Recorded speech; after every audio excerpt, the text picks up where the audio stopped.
یا نبی اللہ یا حبیب اللہ یا نور اللہ یا رسول اللہ نویت سنت الاعتکاف للہ تعالی۔ محرم الحرام کا مہینہ یہ انتہائی اہمیت کا حامل مہینہ ہے، اور غالباً کل اس مہینے کی پہلی تاریخ ہے۔ اسلام سے پہلے بھی، یعنی اسلام سے میری یہاں مراد یہ ہے کہ نبی اکرم صلی اللہ علیہ وآلہ وسلم نے جب اسلام کی دعوت دی تو اس سے پہلے بھی یوں اگر شرعی طور پر دیکھا جائے تو اسلام کوئی نیا مذہب نہیں ہے۔ حضرت آدم علیہ السلام سے لے کر نبی اکرم صلی اللہ علیہ وآلہ وسلم تک ہر نبی اور رسول نے اسلام ہی کی دعوت دی۔ ان الدین عند اللہ الاسلام، اللہ قرآن پاک میں فرماتا ہے دین اللہ کے نزدیک صرف اسلام ہے۔ یہودیت، عیسائیت یہ بعد کی پیداوار ہے، لوگوں کی اختراع ہے۔ حضرت عیسیٰ علیہ السلام نے بھی اسلام کی دعوت دی، حضرت موسیٰ علیہ السلام نے بھی اسلام ہی کی دعوت دی۔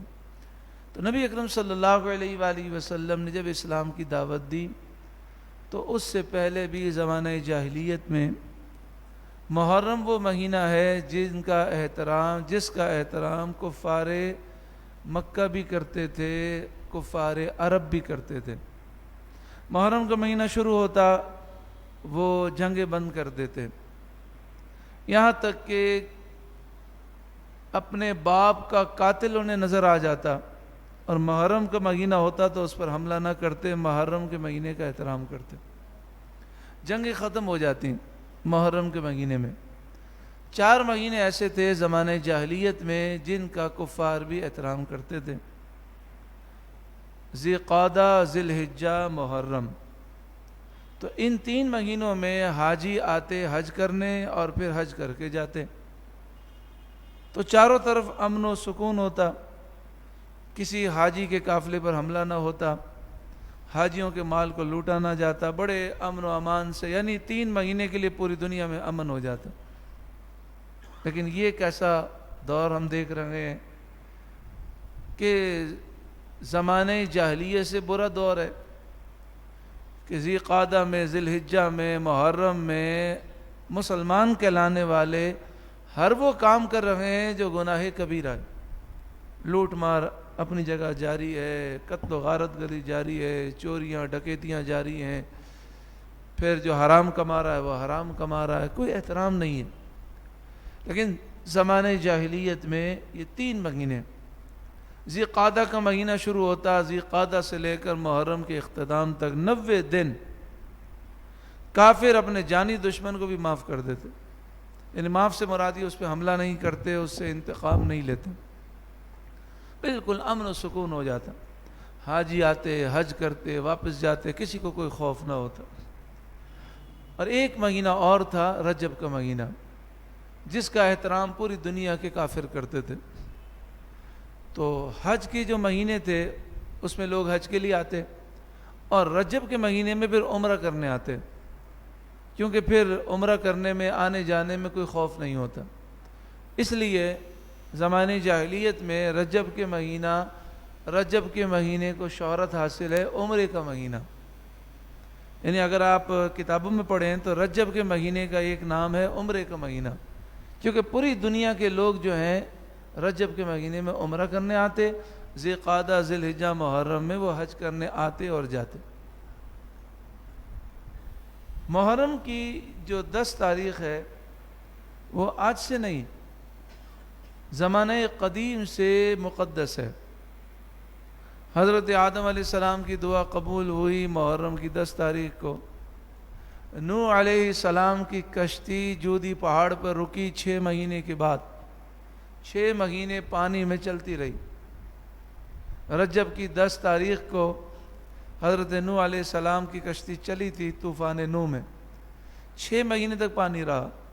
رجب کے بعد شعبان، رمضان، شوال، ذی قعدہ، ذی الحجہ، محرم، تو 10 رجب کو کشتی چلی تھی، 10 محرم کو پانی جو ہے وہ اترنا شروع ہوا تھا تو پہاڑ، بڑے بڑے پہاڑ پانی میں ڈوبے ہوئے تھے، اس لیے کشتی اوپر ہی گھوم رہی تھی۔ پھر جب پانی نیچے اترنا شروع ہوا تو کشتی نیچے اتری، نیچے پہاڑ تھا جودی پہاڑ، اس پہ جا کر وہ ٹک گئی، ٹھہر گئی۔ تو 10 محرم تھی، حضرت نوح علیہ السلام نے، ان کے تمام ساتھیوں نے روزہ رکھا اور اللہ کا شکر ادا کیا۔ فرعون کو ہلاک کرنے کے لیے حضرت موسیٰ علیہ السلام نے دعا کی، یا اللہ فرعون کو ہلاک کر دے، فرعونیوں کو ہلاک کر دے۔ اللہ تعالیٰ نے فرمایا میں نے تمہاری اور ہارون علیہ السلام کی دعا قبول کی، لیکن اس دعا کا ظہور ہوا 40 سال کے بعد۔ 40 سال کے بعد فرعون اور فرعونی ہلاک ہوئے۔ کیسے؟ آپ جانتے ہیں کہ سمندر کے پار ہو گئے بنی اسرائیل، 12 راستے بن گئے تھے، اور فرعونی جب ان 12 راستوں میں پہنچے تو وہ سمندر دوبارہ سمندر بن گیا، وہ غرق ہو گئے۔ وہ دن کون سا تھا؟ 10 محرم کا، عاشورے کا دن۔ اسے عاشورہ بھی کہتے ہیں، عاشور بھی کہتے ہیں، 10 محرم کا دن۔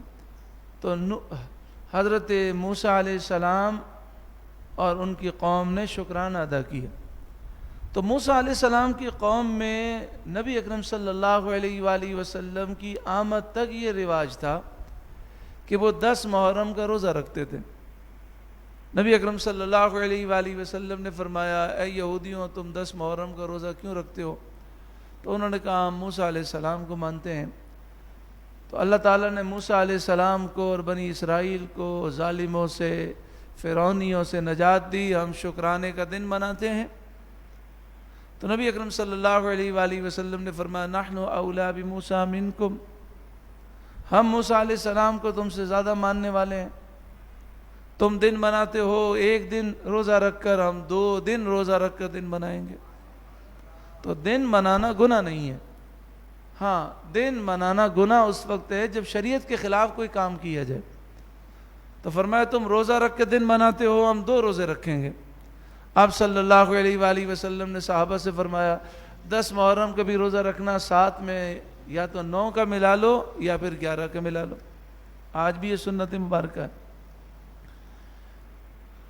پھر محرم کی جو 10 تاریخ ہے، عاشور جیسے عاشورہ بھی کہتے ہیں، اس کو نسبت ہے حضرت امام حسین رضی اللہ تعالیٰ عنہ شہدائے کربلا کی عظیم قربانیوں سے۔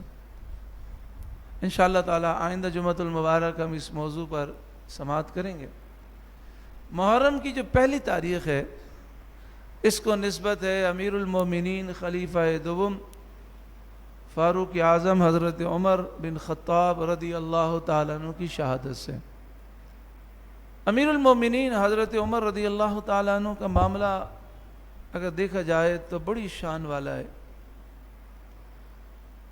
کہ آپ نے 10 سال حکومت کی، آدھی دنیا فتح کر لی۔ مورخین لکھتے ہیں اگر مزید 10 سال رہتے تو دنیا میں کوئی کافر ملک باقی نہ رہتا۔ حضرت عمر رضی اللہ تعالیٰ عنہ کے دور مبارک میں کوئی کتا بھی بھوکا نہیں رہتا تھا۔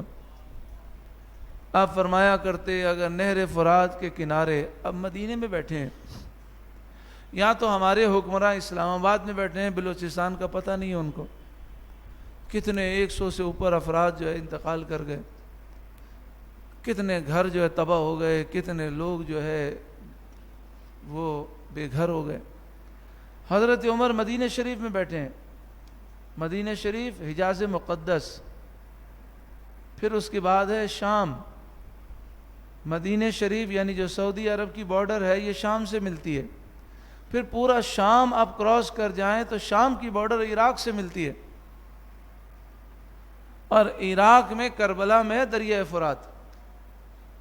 اس زمانے میں بتائیے وہاں تک خبر پہنچانا کتنا مشکل تھا، نہ یہ انٹرنیٹ کی سہولتیں تھیں، نہ اتنا جناب پیغام رسانی کا انتظام تھا۔ تو حضرت عمر کہہ سکتے تھے نا کہ اگر نہر فرات میں اتنی بڑی سلطنت ہے، میری آدھی دنیا پر حکومت ہے، اگر نہر فرات جو یہاں سے ہزاروں میل دور ہے، اگر کوئی کتا مر جائے تو میں ذمہ دار تھوڑی ہوں۔ آپ نے فرمایا اگر نہر فرات کے کنارے بھوک سے اگر پیاس سے کتا بھی مر گیا تو کل بروز قیامت عمر کو جواب دینا ہوگا۔ حضرت عمر رضی اللہ تعالیٰ عنہ آپ کی شہادت ہوئی 1 محرم کو، لیکن آپ پر قاتلانہ حملہ ہوا 3 دن پہلے، غالباً 28 ذی الحجہ کو آپ پر قاتلانہ حملہ ہوا۔ 3 دن آپ علیل رہے اور پھر آپ کا وصال ہوا 1 محرم کو۔ آپ پر قاتلانہ حملہ کیسے ہوا؟ آپ کے پاس ایک شخص آیا جو مجوسی کا غلام مجوسی تھا، پھر اسے کسی مسلمان نے حاصل کر لیا تھا، اب وہ مسلمان کا غلام تھا، لیکن اس کا آقا تو مسلمان تھا، خود یہ مجوسی تھا، ابو لولو فیروز۔ ابو لولو فیروز اس نے آ کر کہا کہ میرا جو آقا ہے مسلمان ہے، لیکن مجھ سے جو میں محنت مزدوری کرتا ہوں اس میں سے مجھ سے وہ حصہ لیتا ہے، تو آپ اسے کہیں کہ وہ حصہ کم کرے۔ تو حضرت عمر رضی اللہ تعالیٰ عنہ نے فرمایا وہ کتنا حصہ لیتا ہے؟ تو اس نے غالباً بتایا ہوگا کہ سال کے اندر 3 درہم 10 درہم کچھ معمولی رقم بتائی۔ تو آپ نے فرمایا پورے سال تم محنت مزدوری کرتے ہو، کماتے ہو، اور وہ تم سے صرف اتنا سا حصہ لیتا ہے، یہ تو بالکل معمولی ہے۔ تو یہ جو مجوسی تھا، ایرانی تھا، فارسی تھا، اس کو غصہ آیا، اس کا چہرہ جو ہے غصے سے لال ہو گیا۔ تو حضرت عمر رضی اللہ تعالیٰ عنہ نے چونکہ جو شرعی مسئلہ تو بیان کر دیا، آپ نے جب اس کے غصے کو دیکھا تو آپ نے فرمایا کہ تم کام کیا کرتے ہو؟ اس کے غصے کو دور کرنے کے لیے آپ نے سوال کیا، تو اس نے کہا میں ایسی چکی بناتا ہوں جو ہوا سے چلتی ہے، ہوا سے وہ چکی چلتی ہے۔ تو آپ نے فرمایا ایسی چکی مجھے بھی بنا دو۔ تو اس نے کہا میں آپ کے لیے تو ایسی چکی بناؤں گا کہ پوری دنیا دیکھے گی، پوری دنیا میں اس کی شہرت ہوگی۔ آپ مسکرائے۔ جب وہ گیا تو آپ نے فرمایا کہ اس نے مجھے قتل کی دھمکی دی ہے اور یہ مجھ پر قاتلانہ حملہ کرنا چاہتا ہے۔ بعض جو تاریخ دان ہیں انہوں نے کہا کہ دنیا میں پہلا جو خودکش حملہ ہوا وہ حضرت عمر رضی اللہ تعالیٰ عنہ پر ہوا، اور یہ چکی والا واقعہ صرف ایک ریکی تھا، یوں سمجھ لیے کہ وہ سب کچھ نوٹ کرنے آیا تھا کہ حضرت عمر کے پاس کتنے پہرے دار ہیں، کس طرح مجھے حملہ کرنا ہے، یہ بہانہ تھا۔ اصل میں وہ واچ کرنے آیا تھا اور منصوبہ بنانے کے لیے آیا تھا۔ دنیا کا پہلا جو خودکش حملہ ہے وہ حضرت عمر رضی اللہ تعالیٰ عنہ پر اس نے کیا، اور یہ ایرانی تھا، مجوسی تھا، آگ کی پوجا کرتا تھا، فارسی تھا۔ تو اہل فارس نے، یعنی جنہوں نے حضرت عمر نے جنہیں شکست دی تھی اور ان کے غرور کو خاک میں ملایا تھا، انہوں نے بدلہ لینے کے لیے اس کو تیار کیا تھا۔ باقاعدہ پوری اہل فارس اس کے پیچھے تھے، مجوسی تھے، ایرانی تھے، اور انہوں نے باقاعدہ منصوبہ بندی کے ساتھ یہ کیا۔ حضرت عمر رضی اللہ تعالیٰ عنہ کو پرواہ نہیں تھی، کیونکہ حضرت عمر رضی اللہ تعالیٰ عنہ کا یقین یہ تھا کہ جو رات قبر میں گزرنی ہے وہ باہر نہیں گزر سکتی۔ دنیا کی ساری طاقتیں مل کر مارنا چاہیں تو ایک لمحے پہلے کوئی موت دے نہیں سکتا، اور جب موت کا لمحہ آ جائے تو دنیا کی ساری طاقتیں مل کر بچانا چاہیں تو وہ بچا نہیں سکتی۔ تو اس لیے آپ نڈر تھے، نہ آپ نے کوئی حفاظتی اقدام کیا اس واقعے کے بعد، نہ کوئی گارڈز رکھے، نہ جناب والا وہ آپ بنکر میں جا کر بیٹھ گئے محفوظ مقام پر، نہیں۔ اسی طرح حضرت علی رضی اللہ تعالیٰ کا واقعہ ہے۔ حضرت عمر کی شہادت کے تقریباً 16 سال کے بعد، 16-17 سال کے بعد حضرت علی کی شہادت ہوئی۔ طریقہ واردات وہی ہے۔ حضرت عمر رضی اللہ تعالیٰ عنہ کو بھی فجر کی نماز کے دوران شہید کیا گیا، حضرت علی کو بھی، دونوں پر حملہ فجر کی نماز کے وقت ہوا۔ لیکن 17 سال گزر گئے، صحابہ کرام نے حضرت علی سے یہ نہیں کہا کہ اب آپ گھر بیٹھ جائیں، اب آپ کے لیے مسجد میں آنا آپ کی جان کے لیے رسک ہے. اب جناب والا آپ کسی بینکر میں جا کر، آپ کسی جتے خانے میں جا کر بیٹھ جائیں، کسی نے مشورہ نہیں دیا. اور پھر حضرت علی رضی اللہ تعالیٰ عنہ کی شہادت کے بعد بھی کسی صحابی نے یہ طریقہ اختیار نہیں کیا. کیوں؟ اس لیے کہ وہ یہ دعا کرتے تھے کہ یا اللہ ہمیں شہادت نصیب فرما، اور خطرات لینے کے باوجود وہ نکلتے تھے کیونکہ انہیں دین کا کام کرنا تھا. جیسے امیر المجاہدین کو کتنی ایجنسیوں نے رپورٹ دی کہ آپ کی جان خطرے میں ہے، آپ اگر دھرنے میں گئے تو آپ کو گولی سے مارنا بالکل آسان ہے. تو آپ نے فرمایا اگر میں گھر بیٹھ گیا اور مجھے ہارٹ اٹیک ہو گیا تو بھی مر جاؤں گا، اگر میں گھر بیٹھ گیا تو یہ جو دین کا کام ہو رہا ہے رک جائے گا. تو آپ بلا جھجک دین کا کام کرتے رہے، وارننگ آتی رہی. لیکن بتائیے کسی کی ہمت نہ ہوئی. کتنا آسان تھا. جنہوں نے دھرنوں میں شرکت کی ہے، ریلیوں میں شرکت کی ہے، وہ جانتے ہیں کہ وہاں پستول لے جانا کوئی مشکل کام نہیں ہے، اور وار کرنا کچھ مشکل نہیں تھا. آپ روڈ پہ سوتے تھے. لیکن جب اللہ تعالیٰ حفاظت فرمائے تو کوئی کچھ نہیں کر سکتا، اور جب وقت پورا ہو جاتا ہے تو کوئی نہ کوئی سبب بن جاتا ہے. امیر المجاہدین کا وصال ہوا تو آپ کی عمر مبارک 54 سال تھے. آپ دیکھیں کسی کو قاتلانہ حملہ کرنے کی ضرورت نہیں ہوئی. تو حضرت عمر رضی اللہ تعالیٰ عنہ نے کہا کہ اب یہ مجھ پر حملہ کرے گا، لیکن آپ نے کوئی حفاظتی اقدام نہیں رکھے. آپ اسی طرح فجر کی نماز میں آتے تھے. تو جب آپ فجر کی نماز کے لیے آئے اور آپ نے سنتیں پڑھ لیں تو یہ پہلی صف کے اندر چادر اوڑے ہوئے تھا اور نمازی کی شکل میں تھا. کبھی کبھی نمازیوں کی شکل میں منافق بھی ہوتا ہے اور کبھی کبھی غدار بھی ہوتا ہے. تو جیسے ہی حضرت عمر رضی اللہ تعالیٰ عنہ نے فجر کی نماز شروع کی اور قرآن پاک کی آپ تلاوت کر رکھے تھے، یہ پہلی صف سے آگے بڑھا اور اس نے آپ پر حملہ کیا.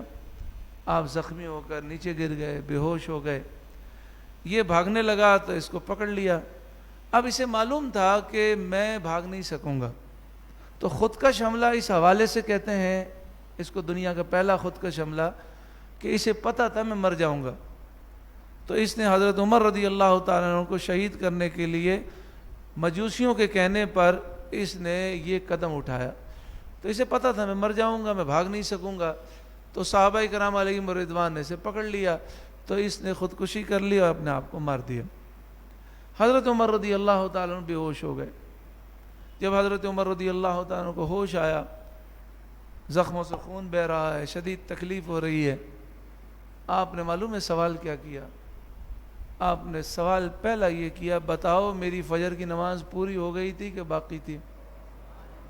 لوگوں نے کہا نہیں آپ کی پوری نہیں ہوئی، آپ بے ہوش ہو گئے. تو آپ نے فجر کی نماز ادا کی. پھر فرمایا نماز کے بغیر بندہ کسی کام کا نہیں ہے، جو نماز نہ پڑھے وہ بندہ کسی کام کا نہیں. پھر آپ نے فرمایا یہ بتاؤ مجھ پر قاتلانہ حملہ کس نے کیا؟ لوگوں نے کہا ابو لولو فیروز مجوسی ایرانی فارسی نے، جو اہل فارس سے تھا. آپ نے فرمایا الحمدللہ رب العالمین، یا اللہ تیرا شکر ہے کہ میرا قاتل کوئی مسلمان نہیں ہے،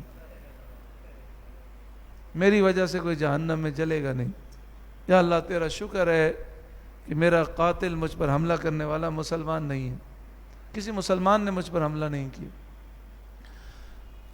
حضرت کعب الاحبار آپ کے پاس آ گئے اور کہنے لگے بنی اسرائیل میں ایک بادشاہ تھا، اس کی جو صفات تھیں وہی آپ کی صفات ہیں. جب اس کے انتقال کا وقت آیا تو اس نے اللہ کی بارگاہ میں دعا کی، یا اللہ میرا بیٹا 8 سال کا ہے، میں مر جاؤں گا تو اس حکومت پر ظالم قابض ہو جائیں گے، تو مجھے 10 سال کی مہلت مزید دے دے تاکہ میرا بیٹا 18 سال کا ہو جائے، یہ بادشاہ بن جائے، پھر میں دنیا سے جاؤں تاکہ عدل و انصاف کا نظام قائم رہے. تو اللہ تعالیٰ نے اس کی دعا قبول فرمائی اور اس کی زندگی میں 10 سال بڑھا دیے. رب قادر ہے نا، ان اللہ علی کل شیء قدیر. اصول تو یہی ہے کہ موت اپنے وقت پر آتی ہے، لیکن رب کی قدرت میں کوئی شک ہے؟ تو 10 سال اللہ تعالیٰ نے بڑھا دیے.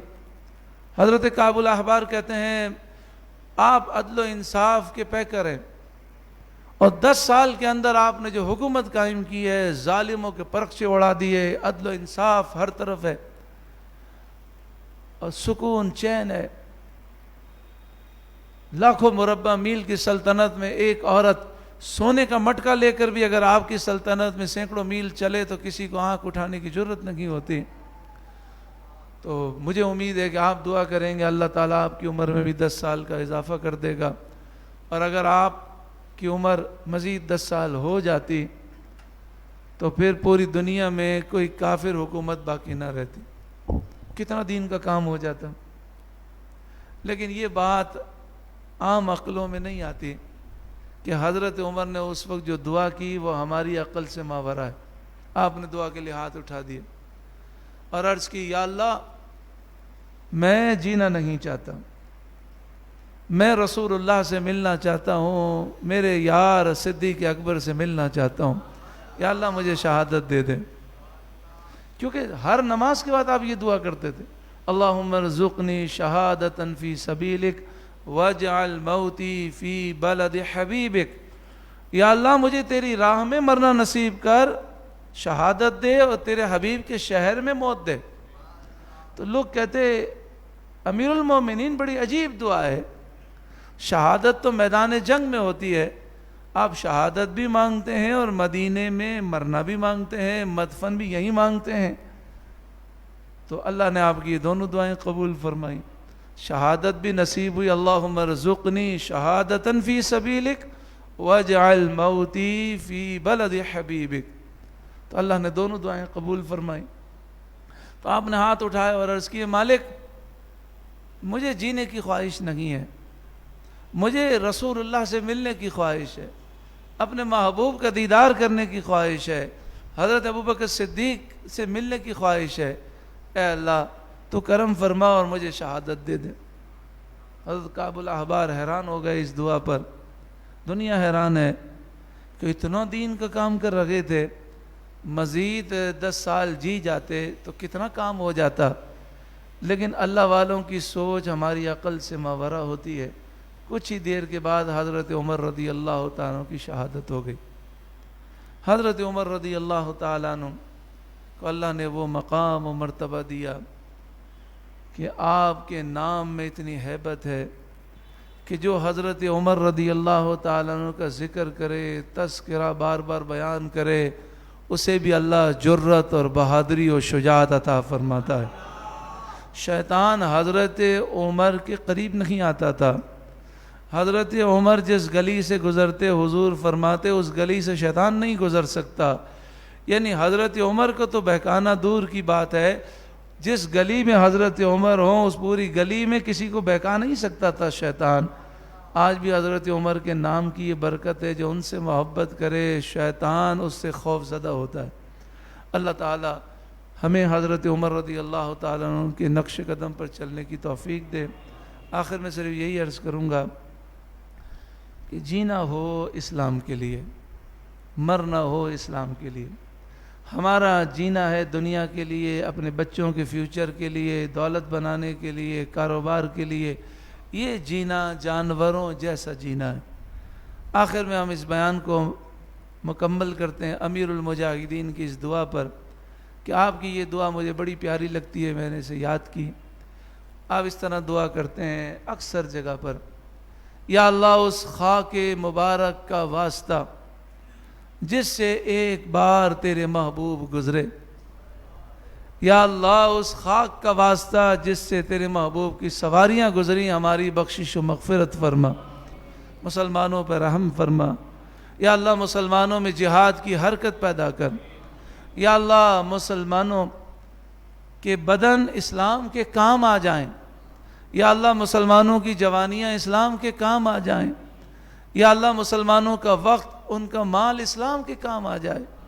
آج آنکھ بند ہوگی سارا مال یہیں رہ جائے گا، اگر یہ مال ہم اسلام کی خدمت میں صرف کر دیں۔ یہ بدن کیا ہمیشہ ایسا ہی رہے گا؟ اللہ نے طاقت دی ہے، یہ طاقت اسلام کی راہ میں خرچ ہو جائے۔ یہ وقت ہمارے پاس ہمیشہ نہیں رہے گا، نہ صلاحیت نہ تعلیم ہمیشہ رہے گی، ایک دن مر جانا ہے۔ تو جو ہمارے پاس تعلیم ہے، جو صلاحیت ہے، جو وقت ہے، ہم اسلام کو دے دیں۔ تو یہ وقت بھی قیمتی ہو جائے گا، ہماری جانیں بھی قیمتی بنیں گی۔ اللہ تعالی حضرت عمر فاروق رضی اللہ تعالیٰ عنہ کے صدقے میں ہمیں ایسی پاکیزہ زندگی گزارنے کی توفیق عطا فرمائے۔ آج رات انشاءاللہ 10 بجے سے لے کر 11:30 بجے تک اسی مسجد میں نور قرآن نشست ہوگی، شرکت کی درخواست ہے۔